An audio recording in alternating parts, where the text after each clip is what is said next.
by Nandi. Pay as you are. Pay the full form pay as you are. Pay into a related item. This full form of the translate better. So pay is with respect to advance payment of tax. Advance payment of tax related paying pay as you are. So that is tax planning, tax evasion, tax avoidance related the advance payment of tax related pay. So it is a tax payment system in which employers deduct income tax, then social security contributions and other relevant deductions from employees' paycheck on behalf of the government. അതായത് നമ്മൾ ഈ ഒരു പേ എന്ന് പറഞ്ഞൊരു സിസ്റ്റത്തിൽ കൂടി എങ്ങനെയാണ് നമ്മൾ ടാക്സ് അടയ്ക്കുന്നത്? നമ്മൾ നോർമലി നമ്മൾ ഇൻകം ടാക്സ് അടയ്ക്കുന്നത് ആ ഒരു ഇയറിലെ ലാസ്റ്റ് അല്ലെ, നമ്മൾ ലംസമായിട്ട് പ്രീവിയസ് ഇയറിലെ ടാക്സ് നമ്മൾ അസസ്മെന്റ് ഇയർ നമ്മൾ ഈ ഒരു കറന്റ് ഇയറിൽ നമ്മൾ പ്രീവിയസ് ഇയറിലെ ടാക്സ് അടയ്ക്കും. സോ ആ ഒരു ടാക്സ് ലംസമായിട്ടായിരിക്കും നമ്മൾ അടയ്ക്കുന്നത്. സോ അങ്ങനെ ഒരു ലംസം പേയ്മെന്റ് വരാതിരിക്കാൻ നമ്മൾ നോർമലി ഒരു പേ വഴി നമുക്ക് ടാക്സ് അടയ്ക്കാം. എങ്ങനെയാണ്? പേ ആസ് യു ഏൺ. നമുക്ക് പൈസ കിട്ടുമ്പോൾ നമ്മൾ ഏൺ ചെയ്യുന്ന അനുസരിച്ച് അന്നേരം തന്നെ അതിന്റെ ടാക്സ് കൂടി അടച്ചു പോവുക. നോർമലി എംപ്ലോയേഴ്സ് ആണ് ഈ പറഞ്ഞിരിക്കുന്ന ടാക്സ് ഡിഡക്ട് ചെയ്യുന്നത്. സോ ഇവിടെ എങ്ങനെയാണ് ചെയ്യുന്നത്? എംപ്ലോയേഴ്സ് നമുക്ക് തരാനുള്ള സാലറിയിൽ നിന്നും അല്ലെങ്കിൽ സോഷ്യൽ സെക്യൂരിറ്റി കോൺട്രിബ്യൂഷൻസിൽ നിന്നോ മറ്റൊക്കെ എംപ്ലോയേഴ്സ് എന്ത് ചെയ്യും? ഡിഡക്ട് ചെയ്യും അല്ലെ. ഗവൺമെന്റിന്റെ ബിഹാഫില് എംപ്ലോയേഴ്സ് ഡിഡക്ട് ചെയ്ത് ബാലൻസ് ആയിരിക്കും നമുക്ക് തരുന്നത്. സോ അന്നേരം നമുക്ക് വീണ്ടും വന്ന് ടാക്സ് അടക്കേണ്ടി വരുന്നില്ല. സോ നമ്മൾ ഏൺ ചെയ്യുമ്പോൾ തന്നെ നമുക്ക് എന്ത് ചെയ്യാനായിട്ട് പറ്റും? ടാക്സ് അടച്ചു പോകാനായിട്ട് പറ്റും. സോ അങ്ങനെ അടയ്ക്കുന്ന ഒരു സ്കീമാണ് നമ്മളെ പേ ആസ് യു ഏൺ എന്ന് പറയുന്നത്. Okay, next question. What is the coefficient of relative elasticity? Relative elasticity-യുടെ കോഎഫിഷ്യന്റ് എത്രയാണ്? E greater than 1, E less than 1, E equals 1, E equals 0. ഏതായിരിക്കും relative elasticity-യുടെ കോഎഫിഷ്യന്റ്? ഈ ഒരു ക്വസ്റ്റ്യൻ ഏത് ഭാഗത്തുനിന്നാണ്? നമ്മുടെ ഒരു എക്കണോമിക്സിൽ നിന്ന് വന്നിട്ടുള്ളതാണ് അല്ലെ. നമ്മൾ പെർഫെക്റ്റ് കോമ്പറ്റീഷനോ അല്ലെങ്കിൽ മൊണോപോളി കോമ്പറ്റീഷൻ എന്നൊക്കെ പറഞ്ഞിട്ട് നമ്മൾ കുറച്ച് മാർക്കറ്റ്സ് ഒക്കെ പഠിച്ചിട്ടുണ്ട്. സോ ഇവിടെ നമുക്ക് കോഎഫിഷ്യന്റ് ഓഫ് റിലേറ്റീവ് ഇലാസ്റ്റിസിറ്റി ഇതിൽ ഏതായിരിക്കും? അപ്പൊ നിങ്ങൾക്ക് റിലേറ്റീവ് ഇലാസ്റ്റിസിറ്റി അറിയാമെങ്കിൽ നമുക്ക് സിമ്പിൾ ആയിട്ട് ആൻസറിലേക്ക് എത്തിച്ചേരാം. റിലേറ്റീവ്ലി ഇലാസ്റ്റിക് ഡിമാൻഡ് നമുക്ക് അറിയാം. ഇപ്പം യൂണിറ്റ് ഇലാസ്റ്റിക്, റിലേറ്റീവ്ലി ഇലാസ്റ്റിക്, അങ്ങനെ കുറച്ച് ടൈപ്സ് നമ്മൾ പഠിച്ചിട്ടുണ്ട് അല്ലെ. പ്രൈസ് ഇലാസ്റ്റിസിറ്റി ഓഫ് ഡിമാൻഡിന്റെ പല ടൈപ്പ് നമ്മൾ പഠിച്ചിട്ടുണ്ട്. അതിൽ റിലേറ്റീവ്ലി ഇലാസ്റ്റിക്കിന്റെ പ്രത്യേകത എന്താണ്? റിലേറ്റീവ്ലി ഇലാസ്റ്റിക് അല്ലെങ്കിൽ റിലേറ്റീവ് ഇലാസ്റ്റിസിറ്റിയുടെ പ്രത്യേകത മോർ ദാൻ പ്രൊപ്പോർഷനേറ്റ് ചേഞ്ച് ആയിരിക്കും അല്ലെ. മോർ ദാൻ പ്രൊപ്പോർഷനേറ്റ് ആയിരിക്കും. മോർ ദാൻ പ്രൊപ്പോർഷനേറ്റ് എന്ന് പറയുമ്പോൾ നമ്മുടെ പ്രൈസിൽ ഉണ്ടാകുന്ന ചേഞ്ചിനെക്കാട്ടിലും മോർ ദാൻ പ്രൊപ്പോർഷനേറ്റ് ആയിട്ട് നമ്മുടെ ഡിമാൻഡിൽ ചേഞ്ച് ഉണ്ടാകുന്നതാണ് റിലേറ്റീവ് ഇലാസ്റ്റിസിറ്റി. ഇപ്പൊ ഈ മോർ ദാൻ പ്രൊപ്പോർഷനേറ്റ് ചേഞ്ച് എന്ന് പറയുമ്പോൾ തന്നെ ഏത് ഇക്വേഷൻ ആയിരിക്കും കറക്റ്റ് ആയിട്ട് വരുന്നത്? ഈ ഗ്രേറ്റർ ദാൻ 1 അല്ലെ. ഗ്രേറ്റർ ദാൻ 1 വരുമ്പോഴല്ലേ more than proportionate. Equal to 1 ആണെങ്കിലോ നമുക്ക് പ്രൊപ്പോർഷനേറ്റ് ആണ് അല്ലെ. ഈക്വൽസ് 1 എന്ന് പറഞ്ഞാൽ പ്രൊപ്പോർഷനേറ്റ് ചേഞ്ച് ആണ്. പക്ഷേ ഗ്രേറ്റർ ദാൻ 1 വരുമ്പോഴാണ്, അല്ലെങ്കിൽ മോർ ദാൻ 1 വരുമ്പോഴാണ് നമുക്ക് ഈ ഒരു മോർ ദാൻ പ്രൊപ്പോർഷനേറ്റ് ചേഞ്ച് എന്ന് പറയാൻ പറ്റുന്നത്. സോ റിലേറ്റീവ് ഇലാസ്റ്റിസിറ്റി എന്ന് പറയുന്നത് മോർ ദാൻ പ്രൊപ്പോർഷനേറ്റ് ചേഞ്ചിനെ പറ്റിയിട്ടാണ്. അപ്പൊ നമുക്ക് coefficient of relative elasticity equal to E is equal to elasticity of demand എന്ന് പറയുന്നത് ഗ്രേറ്റർ ദാൻ 1 ആയിരിക്കും. ഇവിടെ എക്സ്പ്ലനേഷൻ കൊടുത്തിട്ടുണ്ട്. When the percentage change in price is smaller than the percentage change in quantity demanded, we have a relatively elastic demand. അതായത് നമ്മുടെ quantity ഡിമാൻഡിനെക്കാട്ടിലും കുറവാണ് നമ്മുടെ പ്രൈസിൽ ഉണ്ടായ ചേഞ്ച്. പ്രൈസിൽ 20% കുറഞ്ഞപ്പോ ക്വാണ്ടിറ്റി ഡിമാൻഡിൽ ഒരു 40% കൂടി. അങ്ങനെയാണെങ്കിൽ അതേ നമ്മൾ റിലേറ്റീവ്ലി ഇലാസ്റ്റിക് ഡിമാൻഡ് ആയിരിക്കും പറയുന്നത്. സോ ഇവിടെ കോഎഫിഷ്യന്റ് എന്ന് പറയുന്നത് എത്രയായിരിക്കും? Elasticity of demand greater than 1 ആയിരിക്കും. Okay, next question നോക്കാം. As per which section of Income Tax Act the total income is rounded off to the nearest multiple of 10?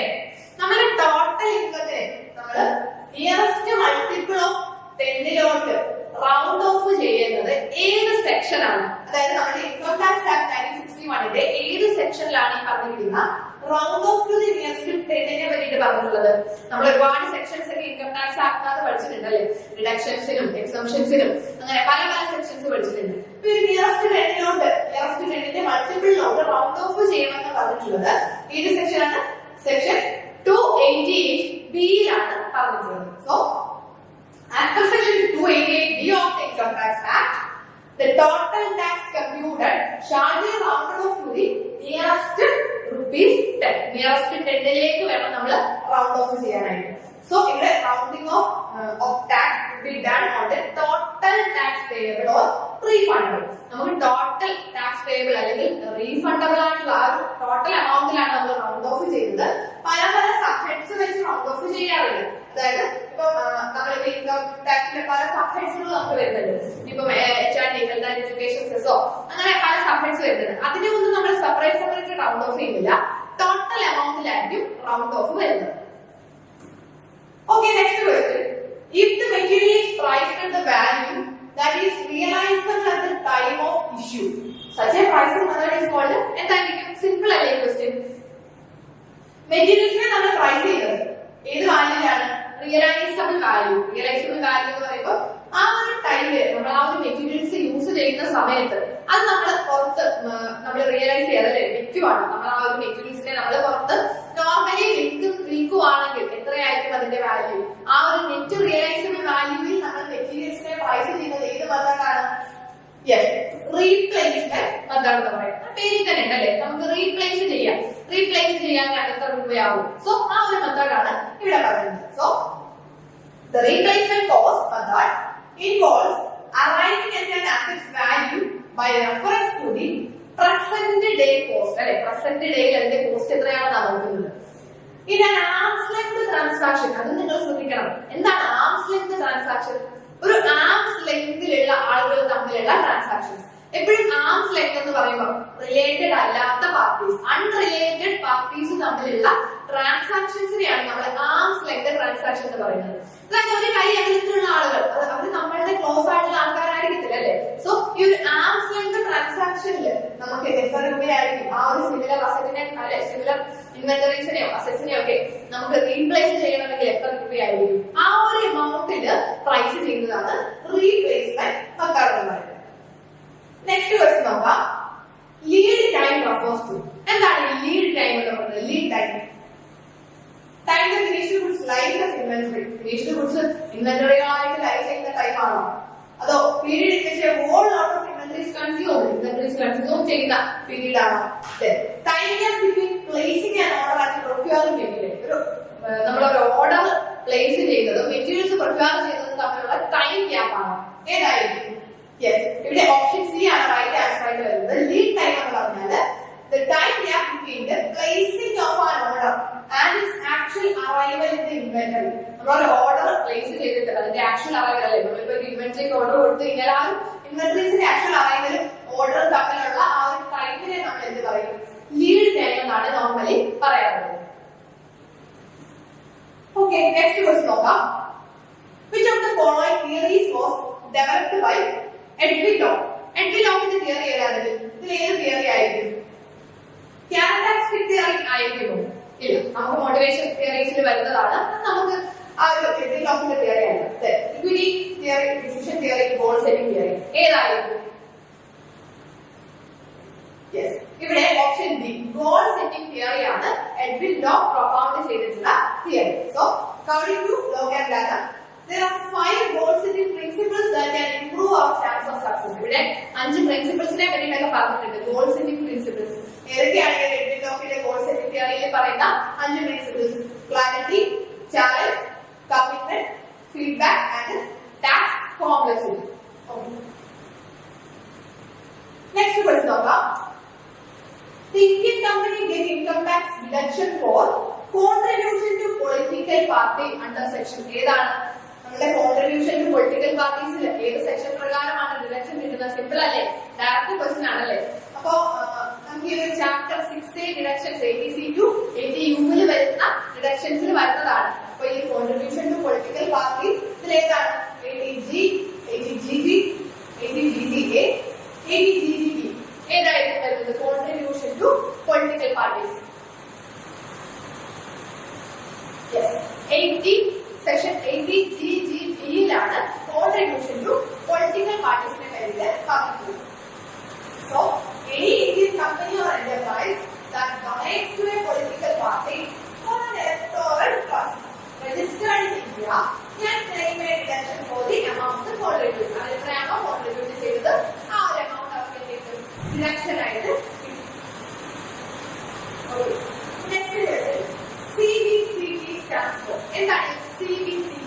നമ്മുടെ banking related ആയിട്ട് വന്നിട്ടുള്ള ഒരു ക്വസ്റ്റ്യൻ ആണ്. ബാങ്കിംഗ് CBCTയുടെ ഫുൾ ഫോം എന്താണ്? Customer Banking Credit Terminal, Commercial Banking Credit Terminal, Commercial Bank Communication Terminal, Customer Bank Communication Terminal. ഇതിലേതായിരിക്കും CBCT? Yes. Customer Bank Communication Terminal. എന്താണ് ഈ Customer Bank Communication Terminal? It's a device that allows customers to communicate with their bank. അതായത് കസ്റ്റമേഴ്സിന് ബാങ്കുമായിട്ട് communicate ചെയ്യാനായിട്ട് hello ചെയ്യുന്ന ഒരു സിസ്റ്റമാണ് ഈ CBCT എന്ന് പറയുന്നത്. So they are typically used to perform tasks as checking account balance, transfer money and paying. നമുക്ക് അക്കൗണ്ട് ബാലൻസ് ചെക്ക് ചെയ്യാനും നമുക്ക് നമ്മുടെ അക്കൗണ്ടിൽ നിന്ന് മറ്റൊരു അക്കൗണ്ടിലേക്ക് മണി ട്രാൻസ്ഫർ ചെയ്യാനും അല്ലെങ്കിൽ ബില്ലുകൾ പേ ചെയ്യാനും ഒക്കെ ആയിട്ട് നമുക്ക് യൂസ് ചെയ്യാൻ പറ്റുന്ന ഒരു സിസ്റ്റമാണ് ഒരു CBCT, customer bank communication terminal. Customer ബാങ്കും തമ്മിലുള്ള കമ്മ്യൂണിക്കേഷൻ എനേബിൾ ചെയ്യുന്നതാണ് CBCTയുടെ മെയിൻ ആയിട്ടുള്ള ഡ്യൂട്ടി. നെക്സ്റ്റ് ക്വസ്റ്റ്യൻ നോക്കാം. In perfect competition AR and MR curve ഒരു പെർഫെക്റ്റ് കോമ്പറ്റീഷൻ മാർക്കറ്റിൽ. പെർഫെക്റ്റ് കോമ്പറ്റീഷൻ മാർക്കറ്റിനെ നിങ്ങൾ പഠിച്ചിട്ടുണ്ടല്ലേ? Perfect competition, monopoly competition, monopolistic competition, oligopoly, duopoly, അങ്ങനെ പല മാർക്കറ്റ് സ്ട്രക്ചർ നമ്മൾ പഠിച്ചിട്ടുണ്ട്. അതിലെ പെർഫെക്റ്റ് കോമ്പറ്റീഷന്റെ പ്രത്യേകത എന്താണ്? ഒരു റിയാലിറ്റി അല്ലാത്തൊരു മാർക്കറ്റ് ആണല്ലേ പെർഫെക്റ്റ് കോമ്പറ്റീഷൻ. ഇപ്പൊ ഒരു പെർഫെക്റ്റ് കോമ്പറ്റീഷനിൽ average revenue and marginal revenue കർവുകൾ എങ്ങനെയായിരിക്കും വരുന്നത്? സെയിം ആണ്, പാരലൽ ടു എക്സ് ആക്സിസ്. രണ്ട് കർവും സെയിം ആണ്, എക്സ് ആക്സിസിന് പാരലൽ ആയിട്ടാണ്. സെയിം ആണ്, പാരലൽ ടു വൈ ആക്സിസ്. രണ്ട് കർവും സെയിം ആണ്, വൈ ആക്സിസിന് പാരലൽ ആണ്. ഇവിടെ സെയിം ആണ്, പാരലൽ ടു എക്സ് ആക്സിസ് എന്ന് പറഞ്ഞാൽ ഇങ്ങനെ വരുമല്ലേ ഈ കർവ്. സെയിം ആണ്, പാരലൽ ടു വൈ ആക്സിസ് എന്ന് പറഞ്ഞാൽ ഇങ്ങനെയായിരിക്കും ആ ഒരു കർവ് വരുന്നത്. ഓക്കെ, ഡിഫറെന്റ് ആണ് AR service below to MR curve. അതായത് രണ്ട് കർവുകളും ഡിഫറെന്റ് ആണ്. അതുപോലെ തന്നെ ആവറേജ് കർവ് മാർക്കറ്റിൽ ഒരു കർവിനെക്കാട്ടിലും താഴെയായിരിക്കും. ഡിഫറെന്റ് ആണ് MR service below to AR curve. അതായത് രണ്ട് കർവ്സും ഡിഫറെന്റ് ആണ്. Marginal revenue curve average revenue കർവിന് താഴെയായിരിക്കും. ഇതിൽ ഏതാണ് നമ്മുടെ പെർഫെക്റ്റ് കോമ്പറ്റീഷനിൽ AR and MR കർവിനെ പറ്റി നമുക്ക് പറയാൻ പറ്റുന്നത്? Same and parallel to X axis ആയിട്ട് വരും. ഓക്കെ, പെർഫെക്റ്റ് കോമ്പറ്റീഷനിൽ ഹൊറിസോണ്ടൽ സ്ട്രെയിറ്റ് ലൈൻ ആയിരിക്കും, എക്സ് ആക്സിസിന് പാരലൽ ആയിട്ടായിരിക്കും വരുന്നത്. എന്തുകൊണ്ടാണ് അങ്ങനെ എക്സ് ആക്സിസിന് പാരലൽ ആയിട്ട് വരുന്നത്? പ്രൈസ് കോൺസ്റ്റന്റ് ആയിരിക്കും അല്ലെ? പെർഫെക്റ്റ് കോമ്പറ്റീഷനിൽ പ്രൈസ് കോൺസ്റ്റന്റ് ആയിരിക്കും. പെർഫെക്റ്റ് കോമ്പറ്റീഷന്റെ പ്രത്യേകത എന്താ? അവിടെ കോമ്പറ്റീഷൻ ഇല്ല എന്നാണല്ലേ പെർഫെക്റ്റ് കോമ്പറ്റീഷൻ. കോമ്പറ്റീഷൻ ഇല്ല, അതെയാണ് പെർഫെക്റ്റ് കോമ്പറ്റീഷൻ എന്ന് പറയുന്നത്. സോ ഇവിടെ നോക്കിയേ, AR and MR കർവ് രണ്ടും സെയിം ആണല്ലോ, ഒറ്റ ലൈനിലാണ് നമ്മൾ റെപ്രസെന്റ് ചെയ്യുന്നത്. അതുപോലെ തന്നെ എക്സ് ആക്സിസിന് പാരലൽ ആണ്. എക്സ് ആക്സിസിന് പാരലൽ ആയിട്ടാണ് നമ്മുടെ ഈ ഒരു കർവ് വന്നിട്ടുള്ളത്. ക്ലിയർ ആയോ?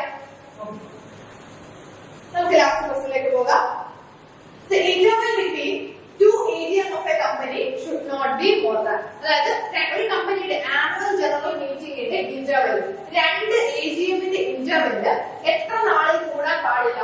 12 months ആണോ, 15 months, 18 months, 20 months? ഏതായിരിക്കും ഇതിന്റെ റൈറ്റ് ആൻസർ ആയിട്ട് വരുന്നത്? 15 months ആണല്ലേ. ഒരു കമ്പനിയുടെ ആനുവൽ ജനറൽ മീറ്റിംഗ്സ്, അതായത് രണ്ട് ആനുവൽ ജനറൽ മീറ്റിംഗ്സിന് തമ്മിലുള്ള ടൈം ഗ്യാപ്പ് 15 monthsൽ എക്സീഡ് ചെയ്യാനായിട്ട് പാടില്ല. So a company must hold its AGM within a period of 6 months from the end of the financial year. ഒരു ഫിനാൻഷ്യൽ ഇയറിന്റെ എൻഡിന് 6 monthsനുള്ളിൽ അവർ അവരുടെ AGM ചെയ്തിരിക്കണം അല്ലെ, ആനുവൽ ജനറൽ മീറ്റിംഗ് കൂടിയിരിക്കണം. Okay. Do note that the time gap between two AGM should not exceed 15 months.